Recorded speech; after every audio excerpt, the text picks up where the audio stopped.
They all had the same face, as if they were the same person reflected 40 times.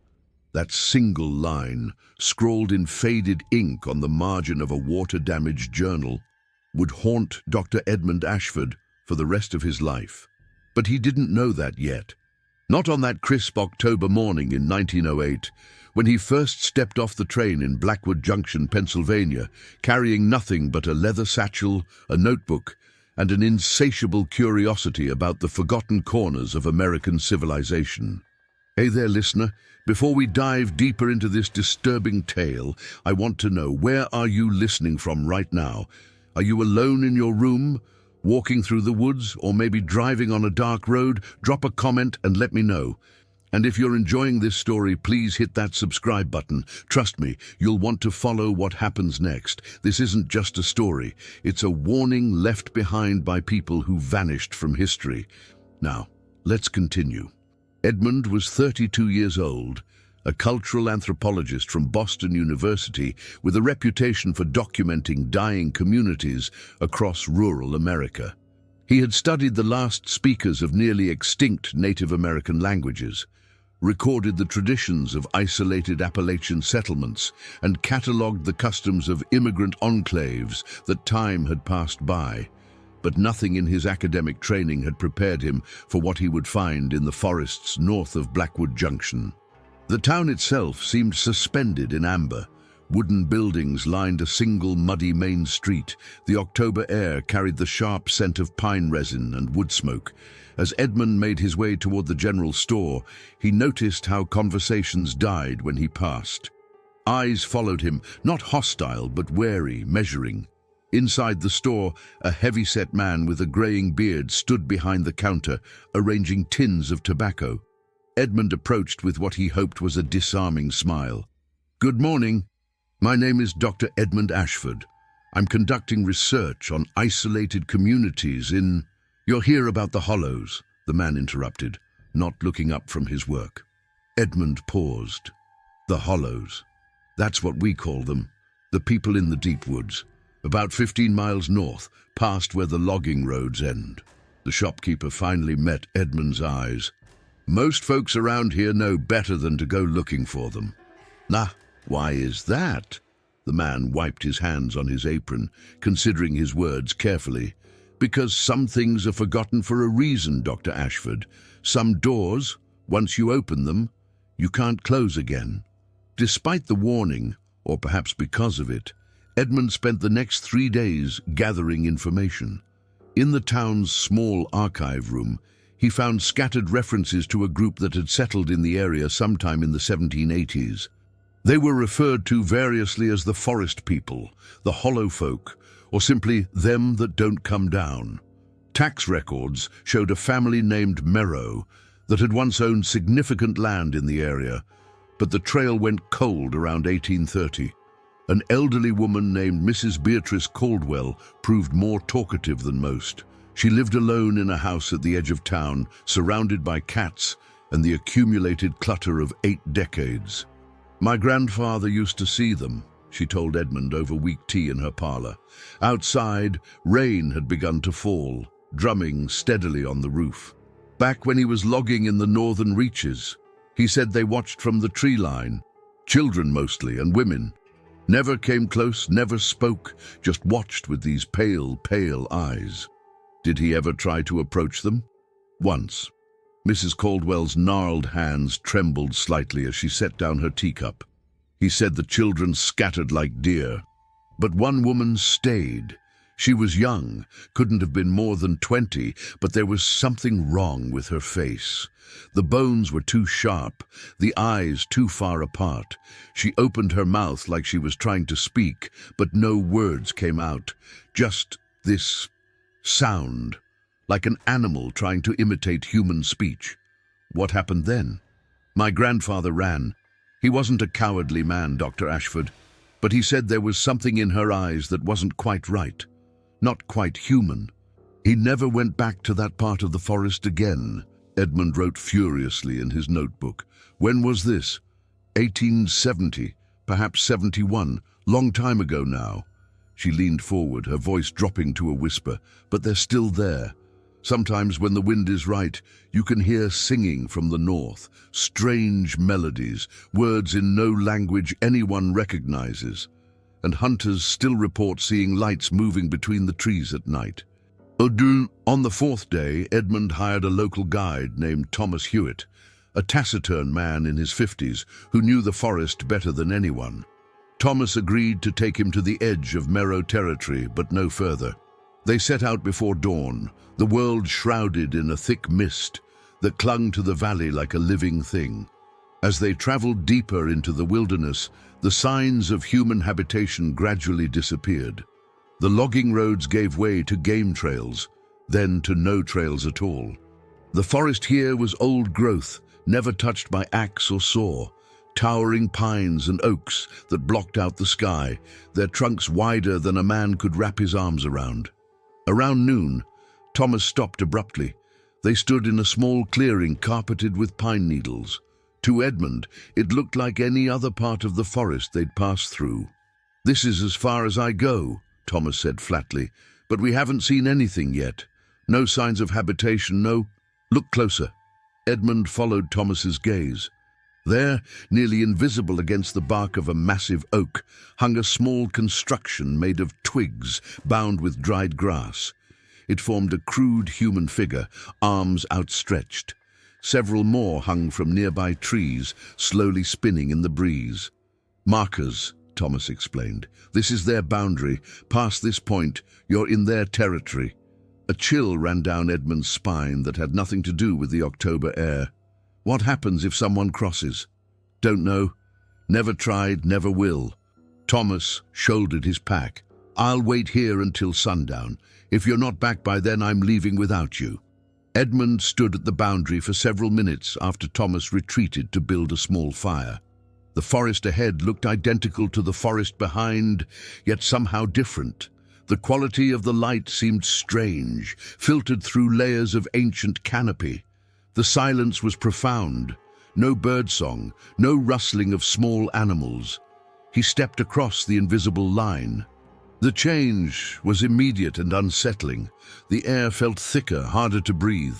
Edmund told himself it was just his imagination, the power of suggestion, but he couldn't shake the feeling of being watched.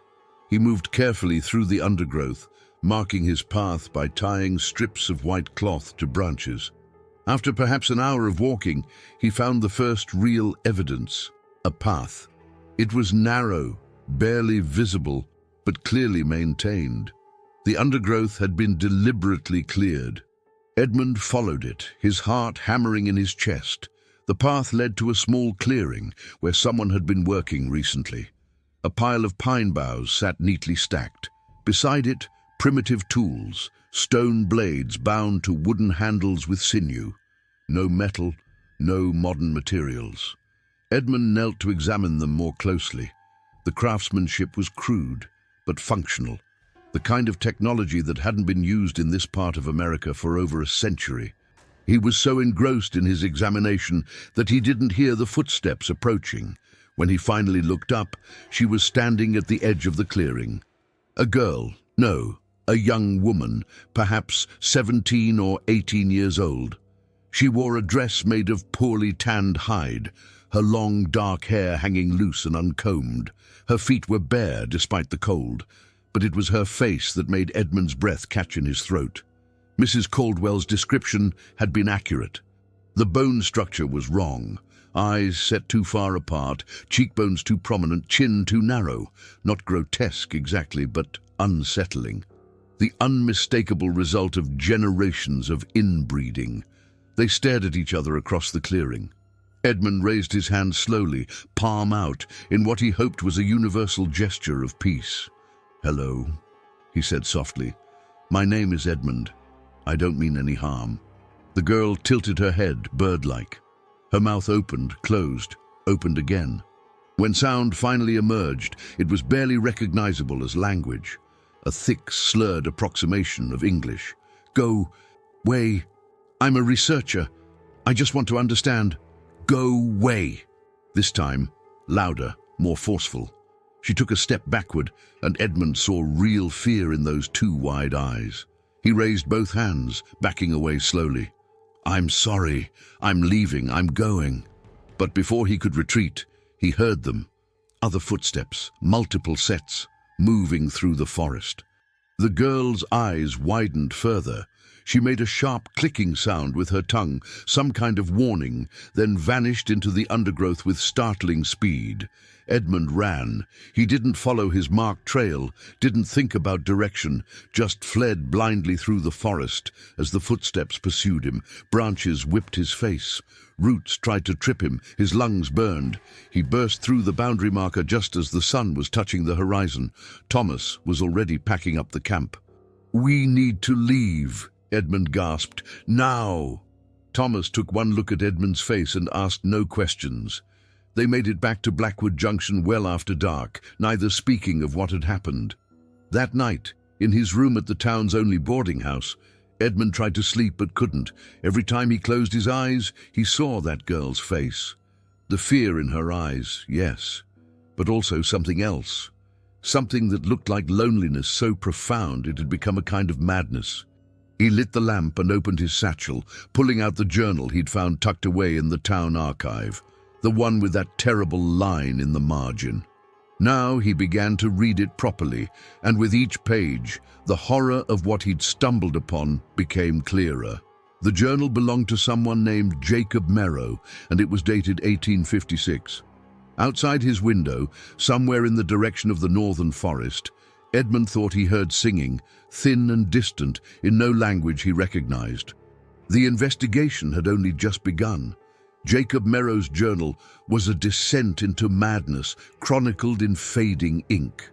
Edmund spent the entire next day in his boarding house room, curtains drawn, reading by lamplight.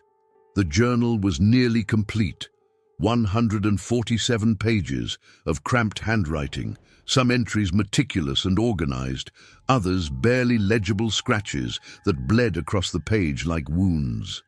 The early entries painted a picture of a man trying to maintain civilization in the wilderness. Jacob wrote about harvest yields, about preserving food for winter, about teaching his children to read from the family's single Bible. He wrote about his wife, Sarah, and their determination to live free from the corruption they'd fled in the cities. But slowly, entry by entry, the rot set in. September 12th, 1856. Sarah delivered our 5th child today. Another girl. She has the Merrow eyes, thank Providence. We must keep the blood pure. Father was right about that, if nothing else. The outside world brings only disease and damnation. November 3rd, 1856. Thomas, our eldest, asked again why we cannot visit the settlement. I explained once more that we are chosen, separate, protected by our isolation. He seemed to accept this. The children must understand their purpose. December 20th, 1856. The winter is cruel. We lost 2 of the chickens. Thomas suggested we might trade in town for supplies, but I cannot allow it, cannot risk exposure. Sarah agrees, though I see doubt in her eyes sometimes. Edmund paused in his reading, rubbing his tired eyes.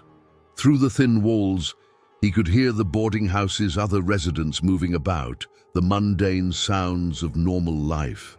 It seemed impossible that just 15 miles away, the descendants of these people still lived according to these same twisted principles. He returned to the journal. February 1st, 1857. I have made a decision.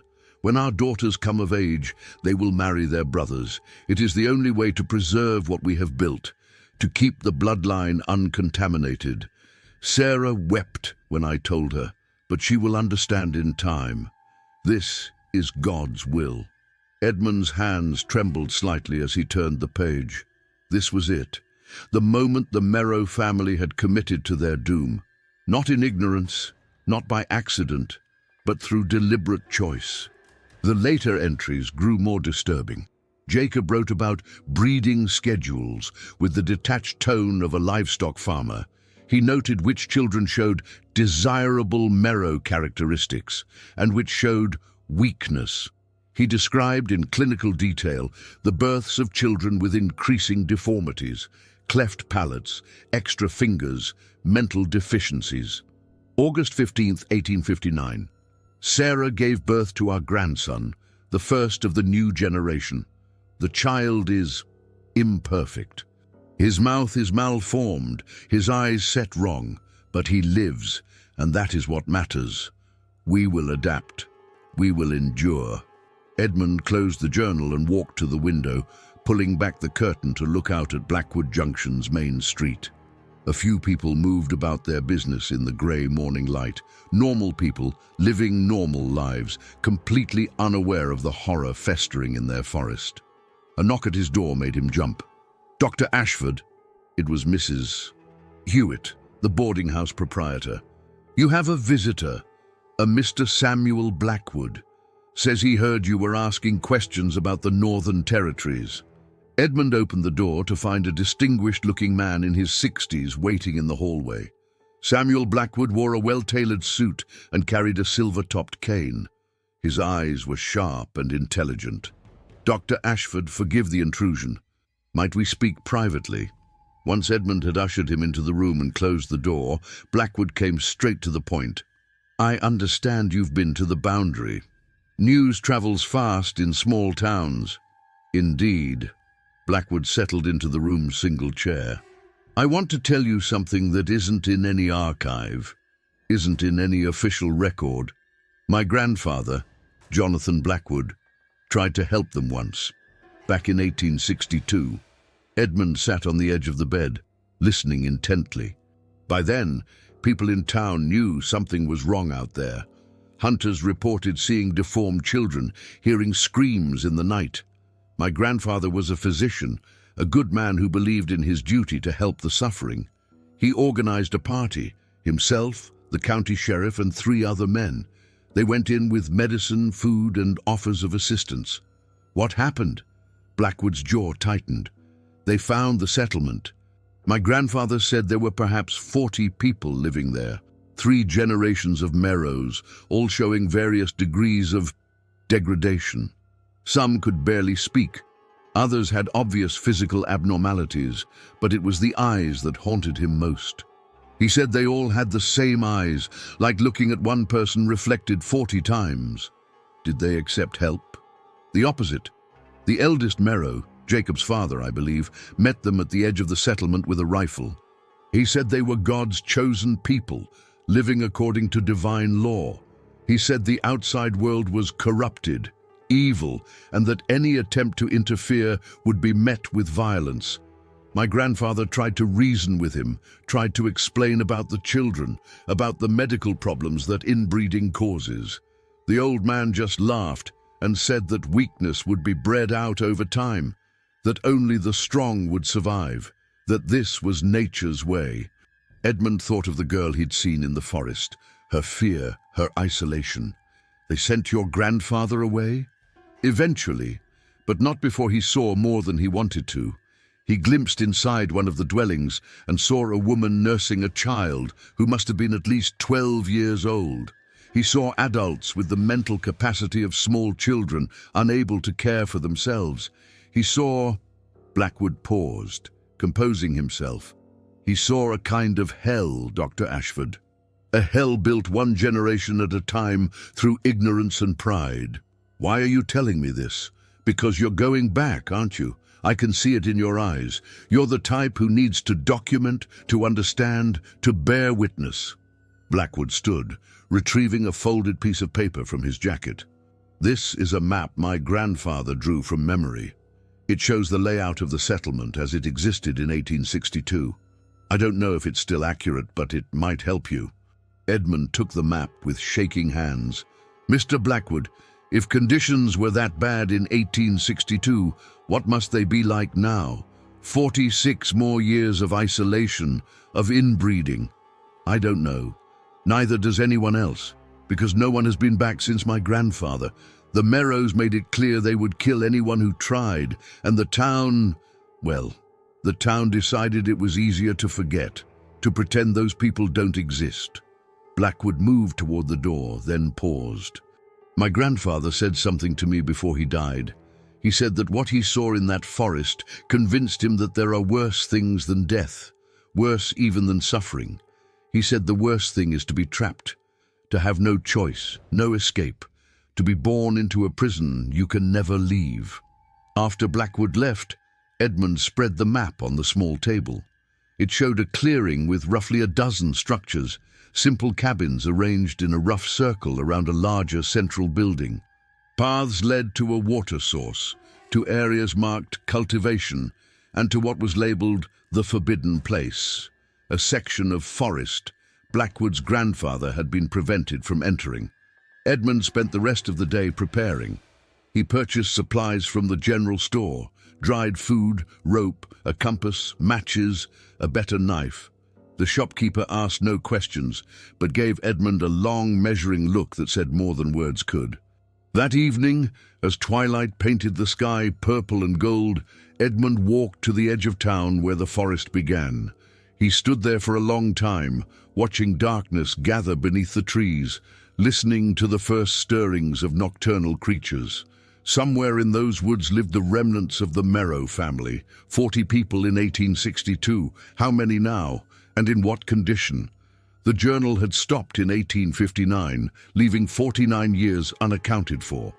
49 years of isolation, of inbreeding, of genetic degradation accumulating like interest on a terrible debt. He thought about that line again. She breastfed her children until they were 18 years old. Why? Was it some twisted notion of protection? An attempt to maintain a physical bond in a place where all other bonds had become grotesquely tangled? Or was it something simpler and more horrifying, the inability of mentally degraded adults to transition to solid food, to ever truly grow up? Edmund returned to his room and wrote letters, one to the university explaining his research, one to his sister in Boston to be opened if he didn't return. Then he lay down, fully clothed on the bed, knowing sleep would be impossible. At 3 a.m, he heard it again, singing from the north, closer this time, or perhaps just clearer in the still night air. The melody was repetitive, almost hypnotic, the words incomprehensible.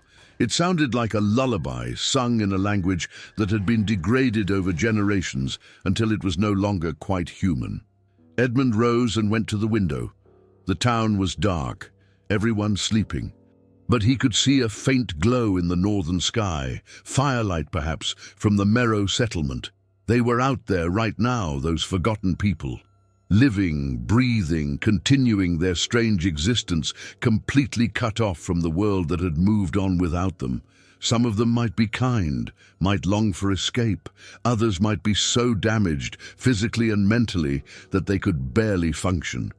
And some, the ones who enforced the rules, who maintained the isolation, they might be monsters of a purely human variety, clinging to power in their tiny, twisted kingdom. Tomorrow, Edmund would return to the forest. Tomorrow, he would see for himself what remained of the Merrow legacy. He just prayed he would live to tell about it. Edmund left before dawn, before Thomas Hewitt could try to talk him out of it, before his own common sense could prevail. The forest swallowed him quickly, the town disappearing behind a curtain of mist and pine. He moved carefully, following Blackwood's map and his own marked trail from before. The boundary markers appeared sooner than he remembered. Those crude stick figures hanging from branches, slowly turning in the morning breeze. Edmund paused only briefly before crossing into Merrow territory. The forest here felt different in daylight. Less ominous, perhaps, but more melancholy. Edmund noticed things he'd missed before. Carved symbols on certain trees, worn smooth by years of touching. Small piles of stones arranged in patterns he didn't understand. Stretches where the undergrowth had been deliberately cleared and maintained. This wasn't virgin wilderness. This was cultivated forest, shaped by human hands over generations. After 2 hours of careful navigation, he heard water running. According to the map, the settlement should be near the stream. Edmund slowed his pace, moving from tree to tree, trying to remain hidden. Then he smelled smoke, wood smoke, but also something else. Cooking food, animal waste, unwashed bodies. The smell of humans living in close quarters without modern sanitation. Edmund crept to the edge of a rise and looked down into a small valley. There it was, the Merrow settlement. It was larger than Blackwood's map suggested, perhaps 20 structures now, ranging from substantial log cabins to ramshackle lean-tos. They were arranged haphazardly around a central clearing where a large fire pit smoldered. Smoke drifted lazily upward through the canopy. But it was the people that made Edmund's breath catch. There were perhaps 30 of them visible, men, women, children of various ages. And Blackwood's description had been accurate. They looked like variations of the same person, the same narrow chin, the same wide-set eyes, the same prominent brow. Generations of inbreeding had created a physical uniformity that was deeply unsettling. Edmund watched as a woman emerged from one of the cabins. She carried a child, too large to be carried, perhaps 8 or 9 years old, cradled against her chest. The child's head lolled unnaturally, and Edmund realized with a sick feeling that it was severely disabled, unable to support its own weight. 2 young men, brothers certainly, worked at repairing the roof of one structure. They moved slowly, methodically, and Edmund noticed that one had a pronounced limp while the other's hands were malformed, the fingers fused together in places. A group of children played near the fire pit. Their game seemed to have no rules he could discern, just repetitive movements over and over. One child rocked back and forth endlessly. Another made the same clicking sound with her tongue that the girl had made when warning him.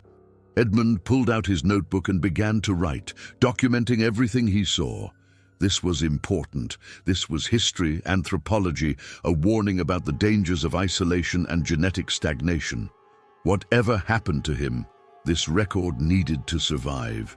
He was so focused on his observations that he almost didn't notice when the woman appeared beside him. It was the same girl from before, the one who'd told him to go away. But this time, she approached deliberately, carefully, making sure he saw her coming. She held a finger to her lips, then beckoned him to follow.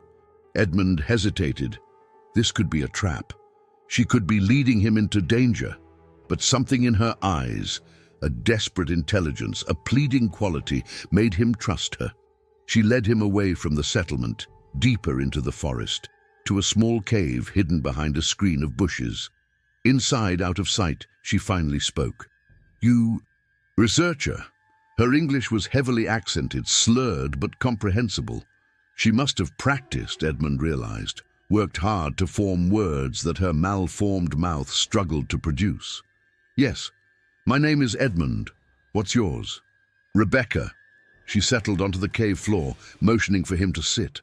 "I found book in forbidden place. Book teach. English. Grandfather's grandfather book. You can read." She nodded proudly. "Secret. Not allowed. But I learn about outside.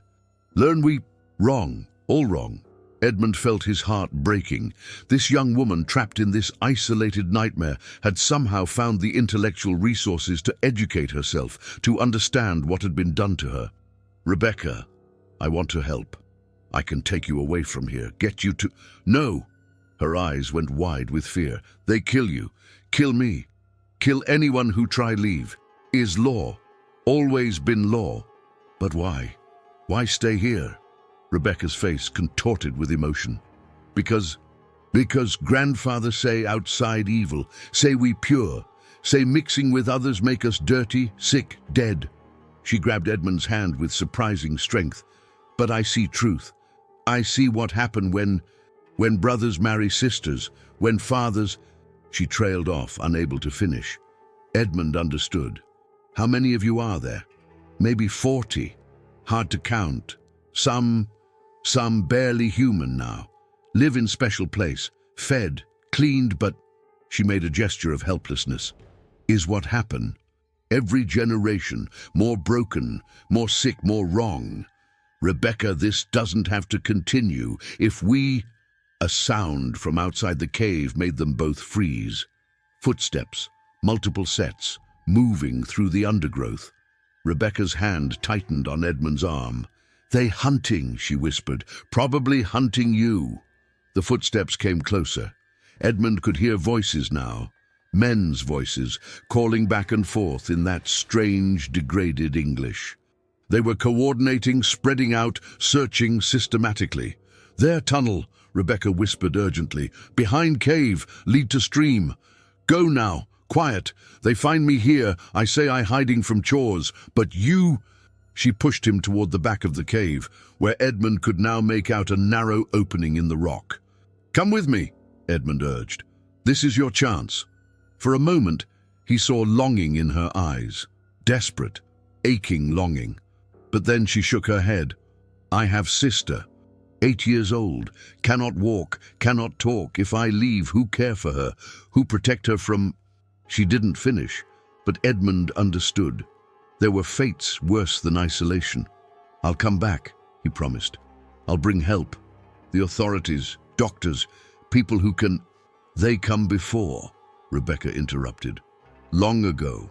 Grandfather tell story. Men with guns, men with medicine.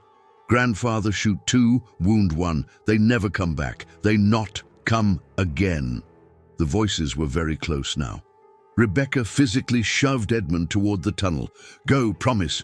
Promise you tell story. Tell world what happened here, what we become. Maybe someone care. Maybe someone remember us." Edmund crawled into the tunnel, his heart pounding. Behind him, he heard Rebecca arrange herself near the cave entrance, humming tunelessly as if she'd been there all along.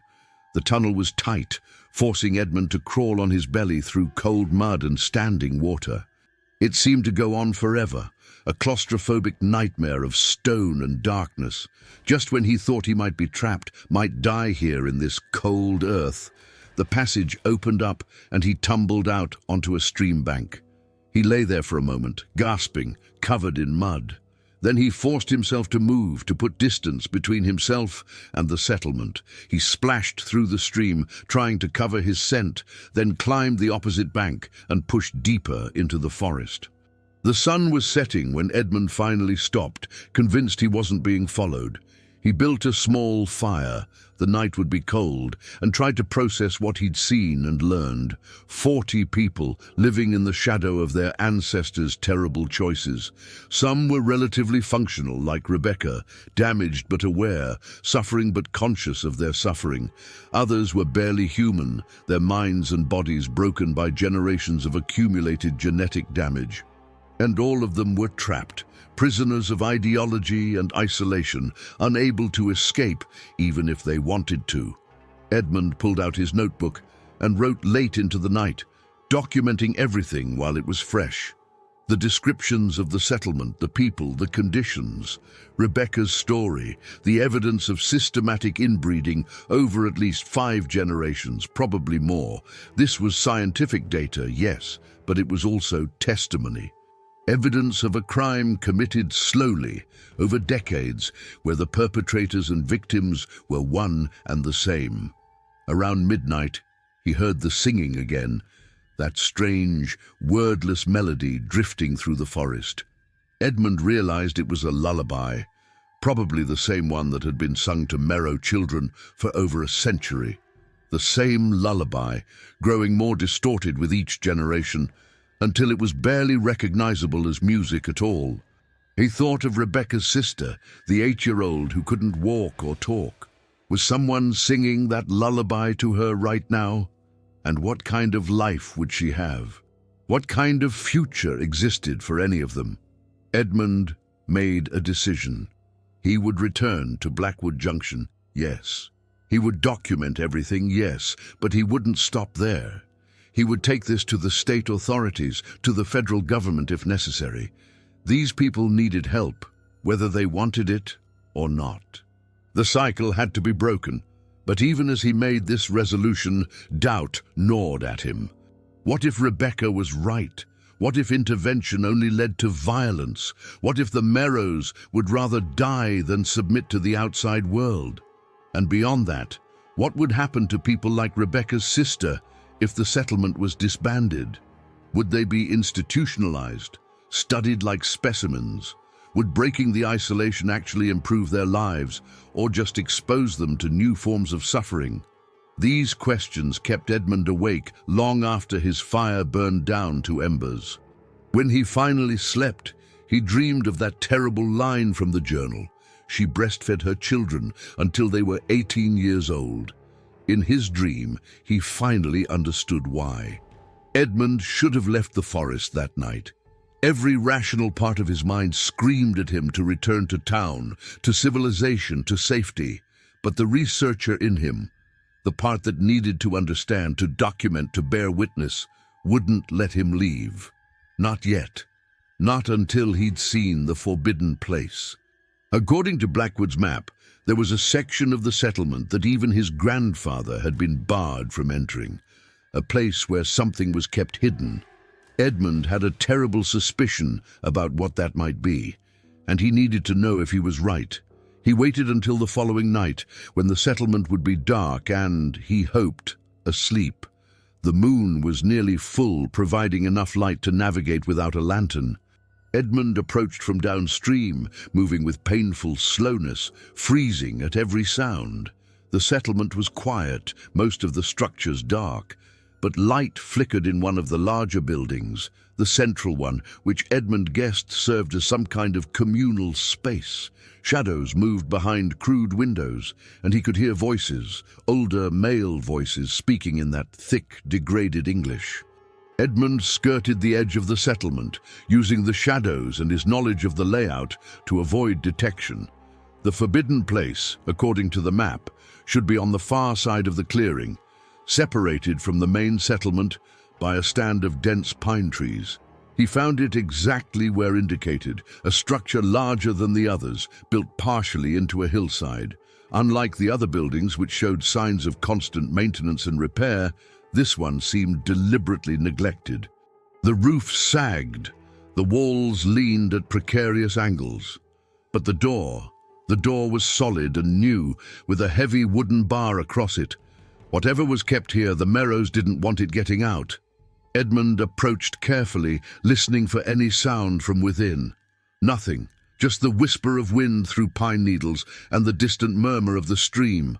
The door was secured from the outside with a simple wooden bar that rested in iron brackets. Edmund lifted it slowly. Trying to minimize the creaking, he set it aside and pulled the door open. The smell hit him first, a thick, fetid combination of human waste, decay, and something else he couldn't identify.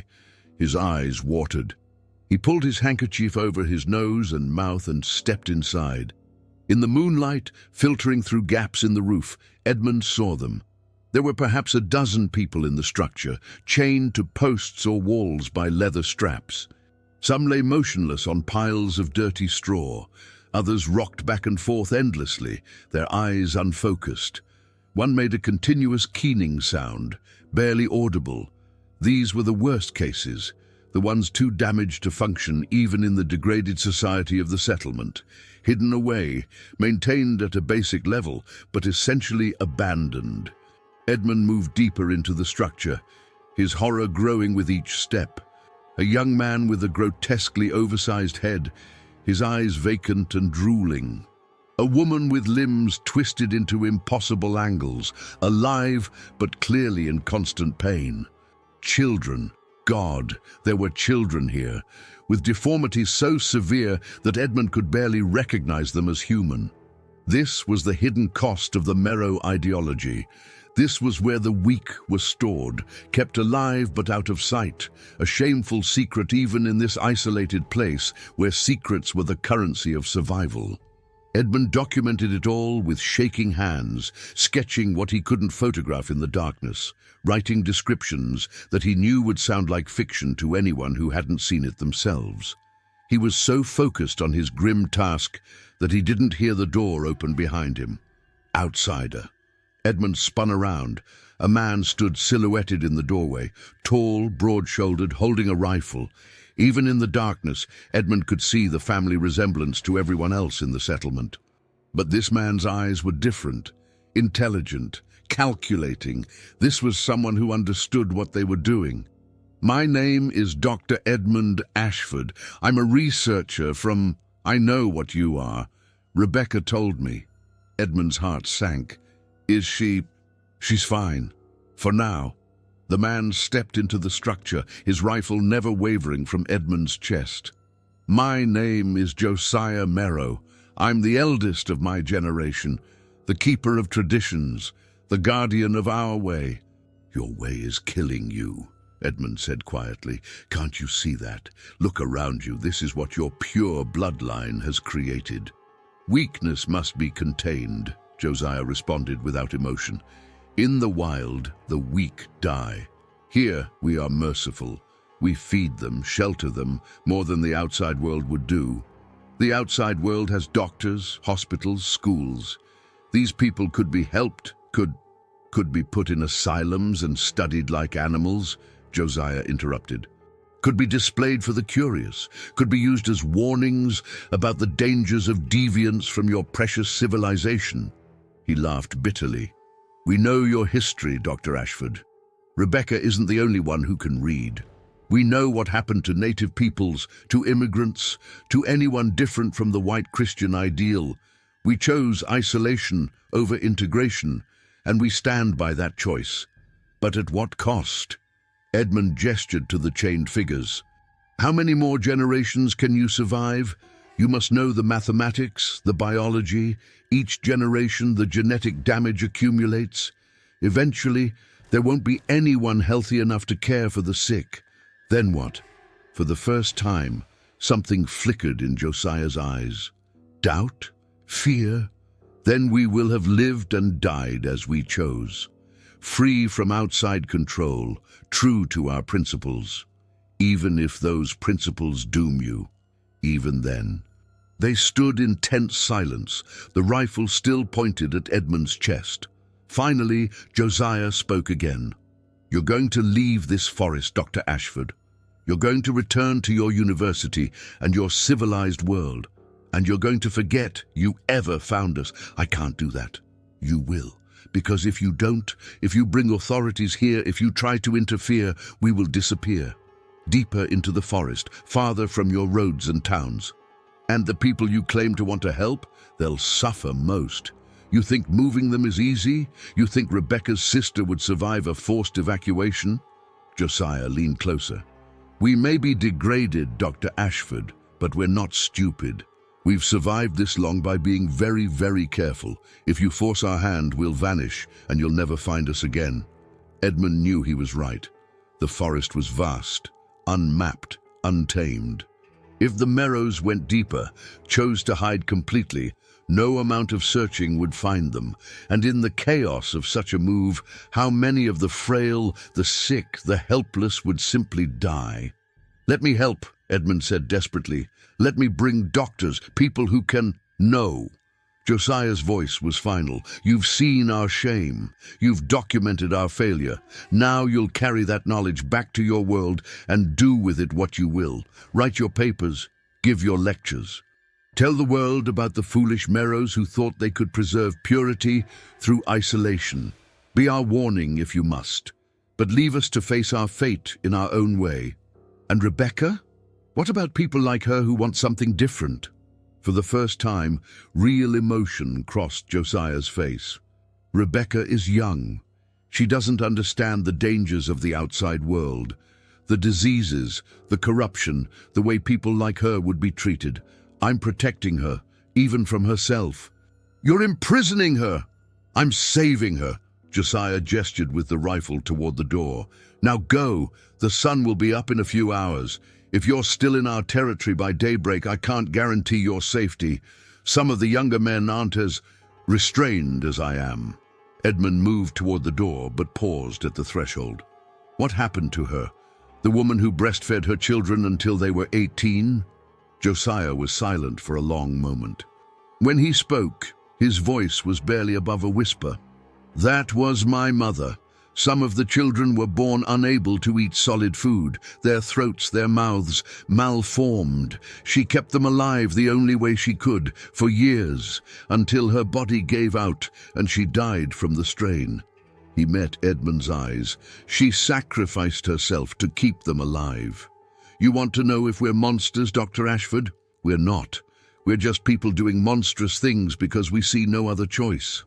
Edmund left the forbidden place and made his way back through the forest, his mind reeling. Behind him, he heard Josiah replacing the bar on the door, securing the settlement's darkest secret once again. The walk back to Blackwood Junction took most of the night. Edmund arrived as dawn was breaking, exhausted and soul-sick. He went directly to his room and wrote for hours, everything he'd seen, everything he'd learned, everything that had been said. But as he wrote, doubt gnawed at him. What would he do with this information? Who would he tell? And would intervention actually help, or would it just destroy what little stability these people had created in their isolated hell? He thought of Rebecca, alone in that settlement, caring for a sister who would never speak, never walk, never have any kind of normal life. He thought of Josiah, a man intelligent enough to understand their doom, but committed to facing it on his own terms. He thought of the chained figures in the forbidden place, alive but barely, maintained in a twilight existence between life and death. Most of all, he thought of that journal entry. She breastfed her children until they were 18 years old. A mother's love twisted into something grotesque by circumstance, sacrifice transformed into suffering, good intentions leading inexorably to hell. Edmund finished writing as the sun climbed high in the autumn sky. He had his documentation. He had his evidence. Now he had to decide what to do with it. The answer, he was beginning to realize, was far more complicated than he'd ever imagined. 3 weeks had passed since Edmund Ashford left the forest. He sat now in his office at Boston University, surrounded by stacks of notes, sketches, and that damn journal. His colleagues had welcomed him back, asked about his research, expressed interest in his findings. He'd told them nothing. How could he? I found a lost tribe in Pennsylvania. They've been inbreeding for over a century. Some of them can barely speak. Some are chained in a building like animals, and their leader asked me to leave them alone to die in peace. Who would believe it? And if they did believe it, what then? Edmund had spent weeks wrestling with this question. He'd drafted letters to the Pennsylvania state authorities, to the Department of the Interior, to medical journals and anthropological societies. He'd written and rewritten his account, trying to find the right words, the right tone, the right approach. But he hadn't sent anything. Not yet. Because every time he reached for the envelope, every time his hand moved toward the postbox, he heard Josiah's voice. If you bring authorities here, we will disappear. And he believed him. The Merrows had survived this long through caution and isolation. If threatened, they would vanish into the forest depths, taking their sick and weak with them. How many would die in such a flight? How many of those chained figures could survive being moved? How many children, like Rebecca's sister, would simply be left behind because they couldn't keep pace? A knock at his office door interrupted his thoughts. Come in. It was Professor Margaret Chen, one of the few colleagues Edmund truly respected. She taught medical anthropology and had spent years studying indigenous healing practices. Edmund, you look terrible. Have you slept at all since you got back? Not much. He gestured to the chaos of his desk. I've been working on something. Margaret closed the door behind her and settled into the chair across from his desk. Do you want to talk about it? Whatever you found in Pennsylvania is clearly eating at you. Edmund studied her face. Margaret was brilliant, ethical, compassionate. If anyone would understand the complexity of his situation, it would be her. Slowly, carefully, he told her everything. She listened without interruption, her expression growing more troubled as the story unfolded. When Edmund finished, she sat in silence for a long moment. You're facing an impossible choice, she finally said. Intervene and potentially cause more harm than good, or stay silent and become complicit in ongoing suffering. Exactly. But Edmund, you're thinking about this wrong. It's not a binary choice between immediate intervention or complete inaction. Margaret leaned forward. What if there's a middle path? What do you mean? You document everything thoroughly, which you've already done. You write up your findings in academic language and submit them to journals, not as a call for immediate action, but as a historical and anthropological record. You make the information available to people who might someday be in a position to help. That could take years, decades even.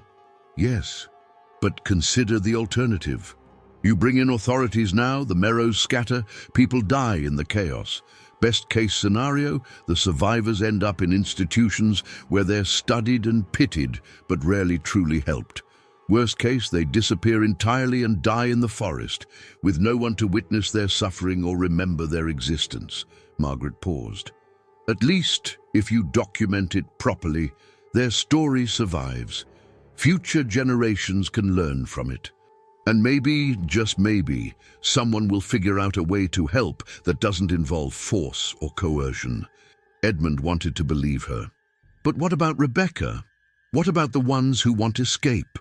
You said Josiah controls who comes and goes? Yes.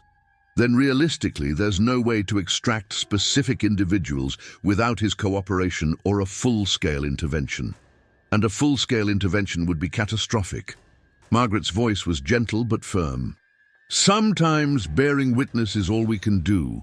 Sometimes the most ethical choice is to remember, to record, to ensure that suffering isn't compounded by being forgotten. That night, Edmund began to write his official account. Not a sensational exposé, not a call to arms, but a careful, measured academic paper detailing his findings. He included sketches but no photographs. He had none. He used pseudonyms for all individuals.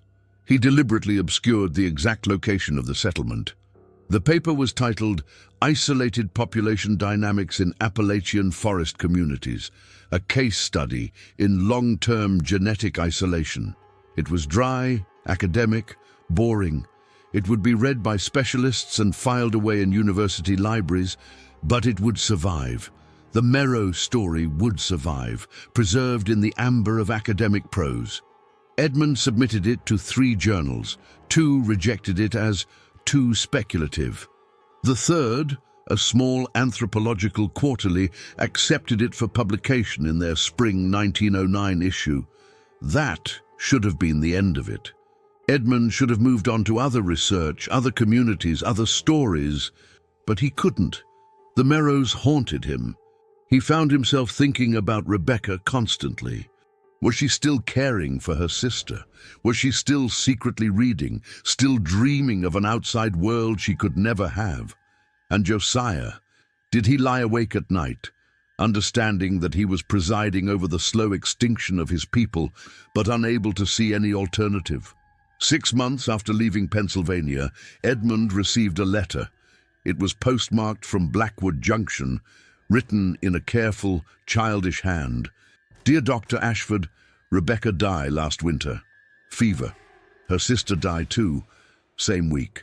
I find your address in Rebecca's things. She talk about you before she's sick. She say you promised to tell story. Did you tell? Does anyone know we here? Does anyone care? We have 2 new babies this spring, both wrong. More wrong than before. Josiah say is God's will. I don't think so anymore. I think is just what happened when you have no choice who you marry. Maybe you forget us. Maybe it's better that way. But Rebecca want me to tell you. She glad someone from outside know about us. Glad we not just disappear like we never was. Her friend, Hannah Edmund, read the letter 3 times, tears streaming down his face. Rebecca was dead. That bright, curious girl who'd taught herself to read, who'd helped him escape, who'd cared for her sister with such devotion, gone, dead from some fever that any competent doctor could have treated. He wanted to tear up his cautious academic paper and write something that would set the world on fire. He wanted to march back to Pennsylvania with doctors and police and forcibly extract every person from that settlement. He wanted to do something, anything, to make Rebecca's death mean something. But he didn't, because it wouldn't help.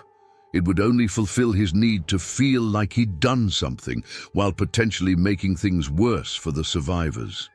Instead, Edmund wrote back to Hannah. He told her about the paper he'd published. He told her that he thought about them often. He told her that if she or anyone else ever wanted to leave, ever wanted help, she should write to him, and he would do everything in his power to assist. He sent the letter, not knowing if it would ever be delivered, not knowing if Hannah could even read his response. The years passed. Edmund continued his work, documenting other isolated communities, always carrying the weight of the Merrows with him. His paper on isolated populations was occasionally cited by other researchers, but it generated little attention. The Merrows remained forgotten by the wider world, just as they'd chosen to be. In 1915, Edmund received another letter from Blackwood Junction. This one was from Thomas Hewitt, the guide who'd taken him to the edge of Merrow territory 7 years earlier. Dr. Ashford, thought you should know. Forest fire came through the Northern Territories this summer. Burned for 3 weeks before we got it under control. When we finally got up there to assess the damage, we found the remains of a settlement. Bodies, maybe a dozen. Hard to tell, they were pretty far gone. No sign of survivors. Either they died in the fire or they moved deeper into the forest like you said they might. County sheriff investigated but found no evidence of foul play. Just a tragedy, far as anyone can tell. I don't know if this was your people, but I thought you'd want to know. Thomas Hewitt Edmund read the letter in his office, the autumn sun slanting through the windows exactly as it had 7 years earlier when he'd first read Jacob Merrow's journal. The weight of it pressed down on him, the weight of witness, of knowledge, of responsibility. Were they dead, all of them? Or had some survived, retreated deeper into the wilderness, carrying on their strange existence in even greater isolation? He would never know. The Merrows, whether dead or simply vanished, had finally achieved what they'd always wanted: complete separation from the outside world.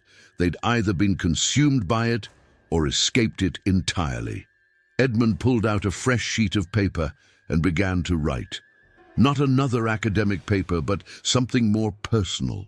A narrative account of his time in the forest, his encounters with Rebecca and Josiah, the terrible things he'd witnessed. He wrote it all down, in clear, simple prose, not for publication but for the university archives, to be opened 50 years after his death. He wrote about the journal entry that had started it all. She breastfed her children until they were 18 years old. He wrote about the girl in the forest with her wide-set eyes and her desperate desire to learn. He wrote about the chained figures in the forbidden place, maintained but not truly cared for. He wrote about Josiah, a man intelligent enough to know his people were doomed, but committed to letting them face that doom on their own terms. And he wrote about his own failure, his inability to help, his complicity in suffering through inaction, his choice to prioritize documentation over intervention. When he finished 3 days later, he sealed the manuscript in an envelope marked, "To be opened in 1965, the true account of the Merrow family of Pennsylvania." Then he returned to his regular work, carrying with him always the weight of what he knew, what he'd witnessed, what he'd failed to prevent. The Merrows were gone, dead or vanished. It hardly mattered which. But their story remained, preserved in academic papers and private manuscripts, a warning about the dangers of isolation, the costs of ideology, the terrible things that can happen when people try to separate themselves completely from the world. Edmund Ashford died in 1943, 35 years after his journey into the Pennsylvania forest. His colleagues remembered him as a meticulous researcher, a dedicated teacher, and a man who sometimes seemed to carry a great sadness with him. His private manuscript was opened as instructed in 1965. By then, the forest where the Merrows had lived had been partially logged, partially developed. No trace of them remained, if any trace had ever existed at all. But the story survived. This story, the one you're hearing now, A reminder that the most haunting horrors aren't supernatural, they're human.